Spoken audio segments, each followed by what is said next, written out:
There is a huge problem that is occurring for home buyers and sellers in the Seattle market. It is costing some sellers thousands and even prevents some buyers from becoming the next homeowner. What is this problem? Stay tuned to find out. Hi everyone, my name is Sterling. And my name is Jess. We are real estate brokers with Sterling team at Berkshire Hathaway Home Services, serving the greater Seattle area. Let's talk about this costly issue. Simply put, too often, listing brokers and sellers are accepting an offer before the scheduled offer review date. In today's video, we're going to dive deep into this topic because sellers and buyers are both missing out. Okay, this market is hot, super hot, hotter than hot. And this is old news. That's not what this video is about. We need to talk about how buyers are getting snubbed and sellers are leaving thousands of dollars on the table. Here's one example that occurred just a couple weeks ago. A seller listed a home in Edmonds for $899,000. Knowing that multiple offers are commonplace, the broker and seller selected an offer review date. That's the date the seller plans to look at all offers and usually selects the winning one. In this scenario, the broker and seller decided to review any offers 6 days after going on the market. The whole world knew that this was the deadline to submit the offers because that is how the home was marketed. However, the seller received an early offer and decided to accept an offer from a buyer only 1 day after going on the market. The listing broker didn't even reach out to agents who had shown the property to see if anyone else was planning to submit an offer. Fail! The seller will never know if our buyer, or any other buyer for that matter, would have paid more than the offer they had accepted. Now, this in and of itself is not necessarily bad. You see, a seller does reserve the right to accept an offer early, even when there's an offer review date. That's because in each listing, there is wording that says something along the lines of seller to review offers on offer review date. However, seller may review or accept an offer sooner. Does that make sense? The seller has the choice. Either wait until the review date or accept an offer before the review date.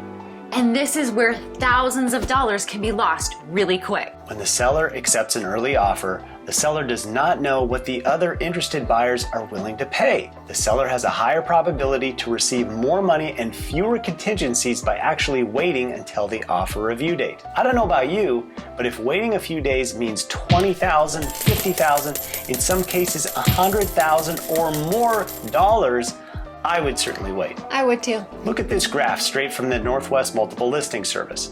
The data indicates that when sellers stick to the offer review date, they average 9.2% more money. Is this startling information? It should be. Does this always happen? No. There are exceptions. When an early offer is submitted, the seller risks a few things. The buyer may revoke the offer before it's accepted by the seller. The buyer can also put pressure on the seller and say the offer is only good for a very limited time. There is also the chance that no other offers will be submitted. For these reasons, it can be tempting for the seller to accept an offer early, especially if it waives all contingencies and the price is well above what the broker and seller were expecting. We say this often, and it bears repeating, this is not an exact science. However, as a general rule, sellers should stick to an offer review date because statistically it means more money to the seller. Sellers may have heard a broker say, the first offer on your home is usually the best offer. In a more balanced market or in a buyer's market, there is truth in this statement. But in this current market, in this red hot market, sellers should use the auction atmosphere to their advantage. Just like at an auction, sellers can use the market momentum and buyer excitement to keep the bidding going. We understand this from both sides because we work with both buyers and sellers.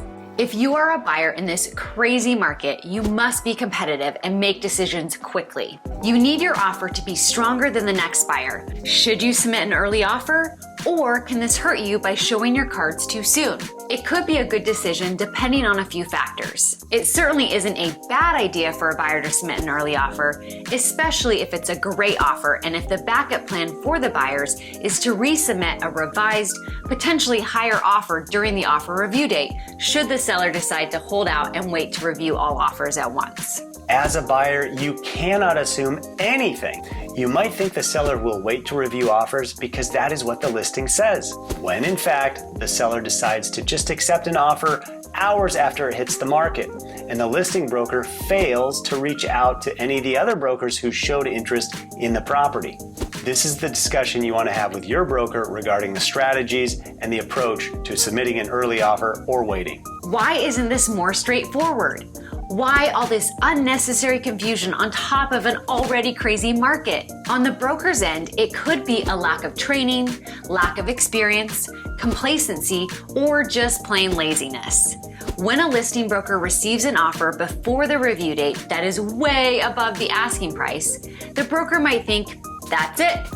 Get the seller to accept the offer and job done. But when they assume this, they can be wrong. Far too often, another buyer is willing to pay even more. For sellers, the purpose of an offer review date isn't just to compare each offer side by side. It also provides the chance to negotiate more between the highest bidders. More than 50% of the time in this market, buyers are willing to increase their original offer even more when given the opportunity. Here is the big takeaway from today's video. Communicate, communicate, communicate. If you are a seller working with a listing broker, it remains your right to accept an early offer. However, make sure that your listing broker, and I mean make sure that your listing broker does communicate with any buyer's brokers who have previewed or showed the home, or who have even expressed any interest on behalf of their clients. That way, if you as a seller accept an early offer, you're doing so without leaving any known stone unturned. If you are a buyer, make sure your broker is in close communication with the listing broker so that they know you are interested should an early offer come in. You want to understand what the seller is planning, waiting until the offer review date, or considering accepting an early offer. In order to successfully purchase a home in this market, you cannot assume anything. The more information your broker can get, the better prepared you will be to submit that winning offer. If you want to stay up to date regarding the greater Seattle area real estate market, please smash that like and hit the subscribe button. And we'd love to hear from you. What has your experience been like in this crazy seller's market? Please leave a comment below. We'll see you in the next video.